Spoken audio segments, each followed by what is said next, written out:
Hello everyone and welcome to my channel. Today I want to talk about making jewelry, and what I want to do is compare the user friendliness and outcome of using resin versus using like a glass dome to put on top of the pendant. So what you see, I have these little trays, and for those I don't have a glass top. So I will need to cover them with resin, and they're quite small, and to get the proper inlay I find rather challenging because you even see they have like a border around, so you cannot just put it on there and cut around. So what I did, basically I used carbon paper, pressed it on a sheet of, this is photo paper, and I made a stand. But you see, it's, it has a bit of fuzzy borders and all that. So even with this, I find it really difficult to cut out a shape that fits 100%. And if you just cut it like that, you also get the edges really, not nice. So perhaps you need to sand it down a bit or anything, something like that. What this allows you is not only to cut it out, but also to see which piece you want, and that is really nice. So you could say, apologies, you could say, oh yeah, I want this piece, and then you could, what I did, take a knife, or you first put it at a pencil and cut it out. Works the same for the other little ones. These are acrylic pours on yupo. This one is on yupo, but this one is on photo paper. So depends on your budget, it both works fine. I don't really like to only use skins, they feel kind of soft, so I'm not too sure about it. This feels more stable. On the other hand, of course, it makes the inlay thicker, so this one has a very little border, so if I put this on top of it, there is no real room. Well, so that makes it a bit more challenging for pendants you want to cover with resin, that the pre-work is a little bit more time intense and complicated, and I have doubts about getting the proper shape. Like here with this one, it is actually too small. So instead of throwing it away or something, I will put it hopefully right in the middle, that you won't see it when it's covered with resin. If you always use the same kind of form, you can of course look if you can find a puncher or a make us a better stencil, and some people also have machines to cut out the paper, but without, I find it rather challenging to do that. Also with resin, of course, your working time is much shorter. So after preparing everything and you mix up the resin, you have the working time of the resin, which is mostly like 10 or 15 minutes. So you cannot just start and stop and start and stop. So you need to do it all in one go. Okay, so this was the stencil that I made. These are the things I wanted to make, the inlays. So here are some examples now. When you have such a dome, the good thing is, what makes it much easier, is that you can also immediately see which piece you want. Plus, I would glue the acrylic pour to the glass and not first to the tray, because then you can really maneuver easily around to get all the air bubbles out, which is much more difficult if it is already in the tray and you don't have a lot of wiggle room. Of course, this with the glass dome very much depends on the quality of the glue you have. There's so many glues, and one is good, one not, so lots of experimenting. The diamond glaze is very good, but a lot of people also use the f.ex. The problem with a lot of glues is that they're not solvent free. So I would make an assumption that it's on the long term interacting with your acrylic pour, and that could make discoloration or bubbles or any type of this type of things. So I'm probably gonna make a video about reviewing different glues, but for now I'm just gonna probably try a very not so pricey glue I found in the Netherlands. Because if this works, then I really found a cheaper solution. Okay, what is also beneficial here is these have magnifying properties, so it's really nice that the underlaying pour gets even enhanced. But what I dislike about this is when you look at it from the top, it's really wonderful. But as soon as you go really a bit into the angle, you don't see it anymore, because the dome is 5 millimeters and the glare immediately goes onto the dome. So you don't see a lot. It looks much more natural with the resin, and so even if it's much more work, the resin for me looks better. But it's also not really so terrible with this. It's pretty. What I'm gonna do here, I have this one. I have it with an inlay, but the tray is also deep enough, so I'm gonna do a side by side. Cover one with a glass dome and cover the other with resin. I'm very curious how the these little rings are gonna turn out. Because also here I think if you have a glass dome on top of it, the reflection is going to take away a lot. So also here I'm going to try one with resin and one with a glass dome. So of course the first thing is for these to glue the little pour in, and for these to attach the dome to the acrylic pour.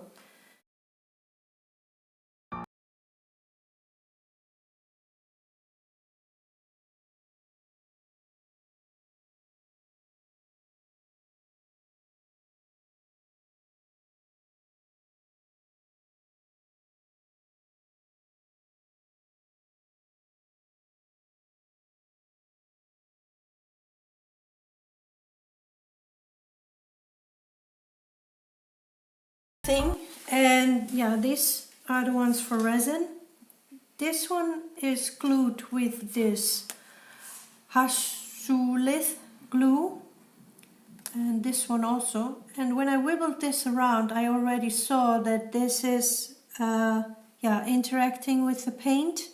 It's not a clear red and white anymore, but there is some kind of white reddish, so it's definitely loosening the paint.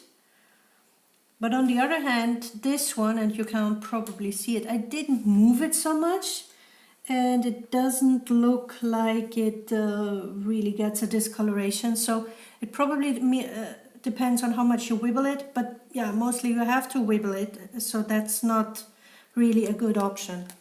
I can imagine that it works good to glue it to the tray, that's going to be fine, because on the back of this pour there's of course yupo or photo paper, and it's not interacting with the paint. So then, just to compare it, I did this and this with the f.ex.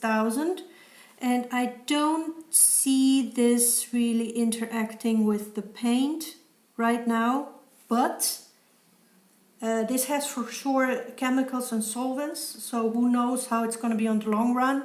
And it's very smelly, I have to say. And it's also a little bottle, and to get the diamond glaze in Europe is rather, it's not easy, and often it also has quite expensive shipping costs. But if you look at the amount of glue and probably the benefits, I definitely gonna try the diamond glaze too. Okay, so I'm gonna leave this dry now. We have later on some we can compare. They look pretty cute. Yeah, like I said, this one is actually a bit too small, but I think I'm gonna leave it like it is.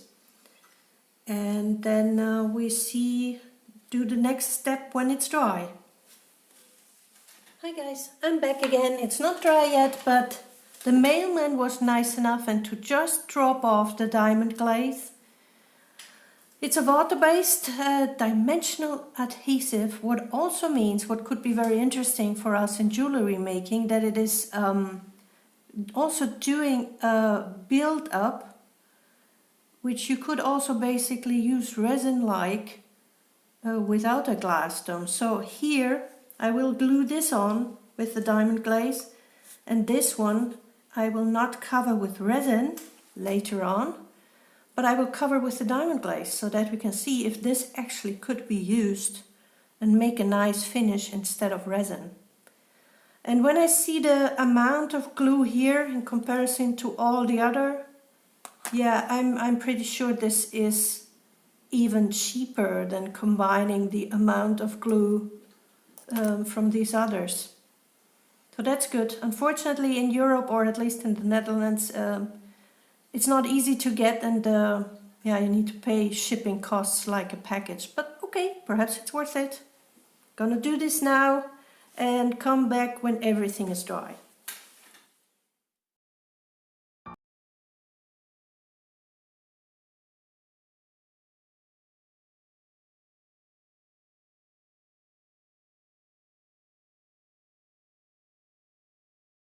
Next day, and we're going to look at the pendants that I glued to the acrylic pour, how they did it with the 3 different glues. Then I'm going to put them into the tray, and we're also going to have a look at the ones that are glued into the tray and cover them with resin. So now the first thing I'm going to look at are the ones that are done with the diamond glaze, and I'm just really impressed.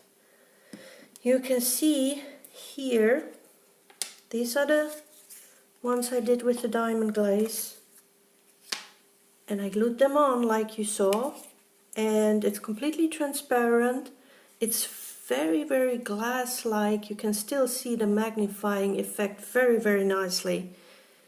It is thinner than all the others. It looks milky first, but it gets completely clear,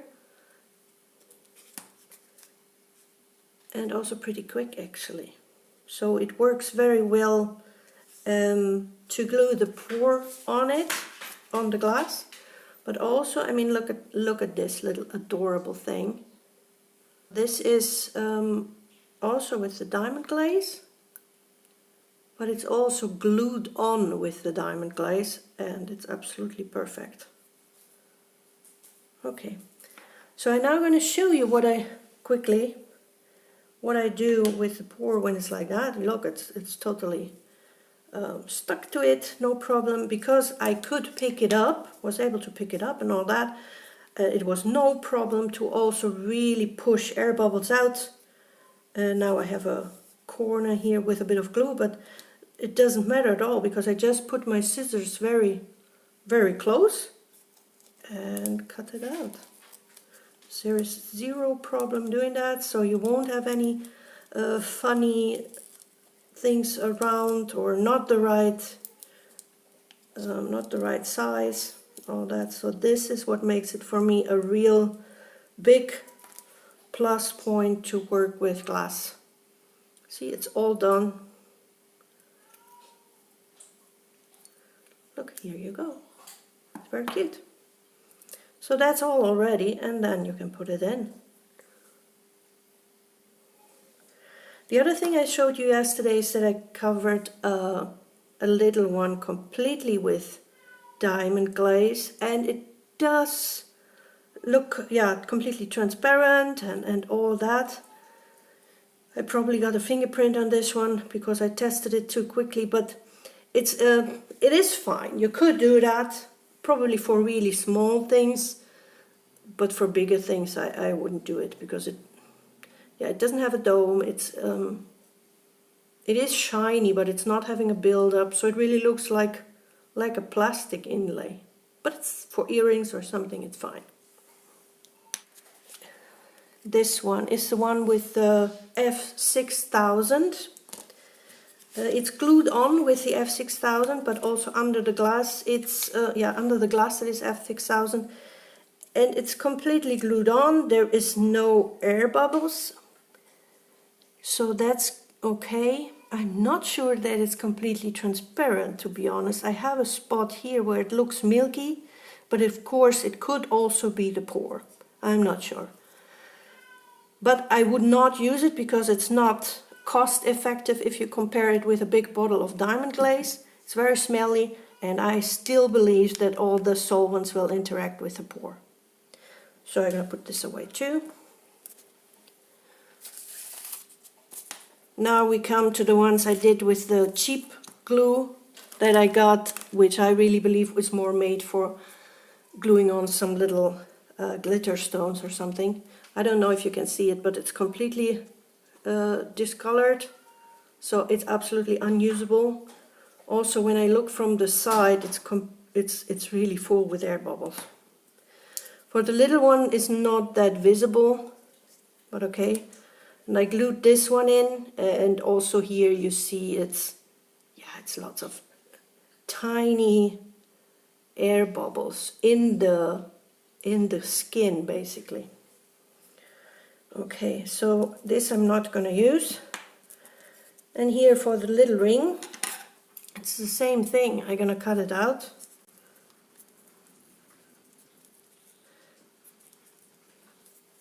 And I'm actually much more happy with the glass domes. Even looking at it from an angle, it still looks pretty okay. And yeah, you need to put rings on something. So I put some holes in the box, and you can already see these little dudes that I made, that I already glued in. But basically, yeah, it's not that difficult, right? You put a little bit of glue in the middle. This stuff, as long as it's wet, you can wipe it off with water. And then I drop it in the middle. Come on. And I push it down a bit. And yeah, I can already wipe off something that comes around with a little Q-tip or something. So they look much nicer than I thought, really, really.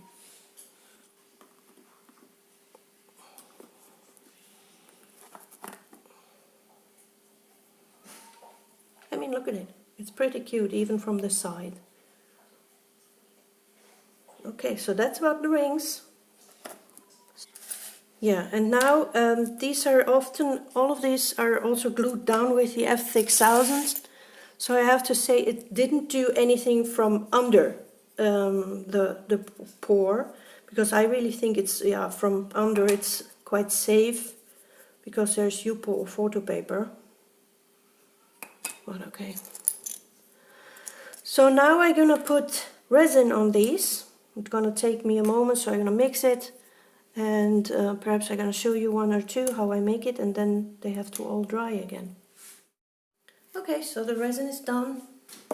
You should probably, it's on the instructions of your resin, but you should, for this resin, for example, not mix less than 20 grams. So you better need to collect the jewelry until you can use it all, because of course it's not cheap.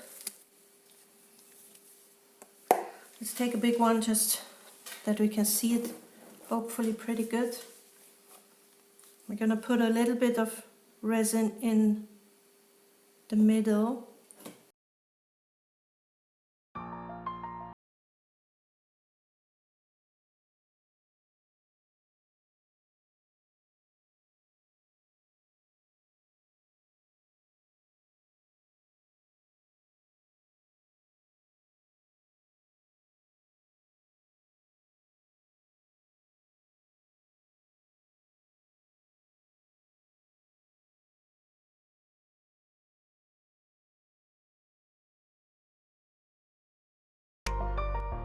Okay, so just a little review after just putting it on. I have to say it's really easy. You can work with this resin, just putting it in, leveling it out, using a little stick to put it in the corners. What I also would say, at the beginning I said, yeah, I'm going to try to cover this one with resin because it's actually too small and probably you're not going to see it anymore. You do. So they need to have the right fit. You see it totally within the tray, even with the resin, that it's too small. So my conclusion for resin is it's still my favorite. You can actually work well with it and all. But if I want to use that in the future, I would probably stick to one size of tray and a size where I can get such a punch for. Hello everyone and welcome back. It's again the next day and I want to now make the long story short and give you the final review on glass pendants versus resin covers for rings and pendants in combination. We talked about the different glues. So you can see the final product now, and in general I would say resin, like here, this side, it's, yeah, I would call it more natural and sophisticated eventually. So it needs a little bit of prep work, accuracy and patience. The downside could be that it has no magnifying effect, but yeah, depends if you want that or not. So I wouldn't necessarily use it for rings. You can see if you have a very small acrylic pattern, you won't be able to see it a lot, but depends what you want, right? The material itself is a bit more pricier and the application only works well in a dust-free environment and on a leveled surface. So I covered this up yesterday and I still managed to have some cat hair in there. And I also managed to lose two of the pendants because it wasn't leveled, so the resin was all over the place. Then what I see here with these long ones, where I have one with glass on top and one with just resin, for this personally I would choose resin because I think the long ones, you see more glass and reflection than you really see from the acrylic pour. Yeah, rings, like I said, depends on what you want. It is also very pretty with resin, but the glass cabochant has a magnifying effect. Okay, the glass, I would call that more beautiful, but also more in your face, calling for attention, a bit like that. You see, it's really high and glossy and big. Even if this one is big, this one appears really more in your face. It's easy to work with. The diamond glaze obviously won the glue race.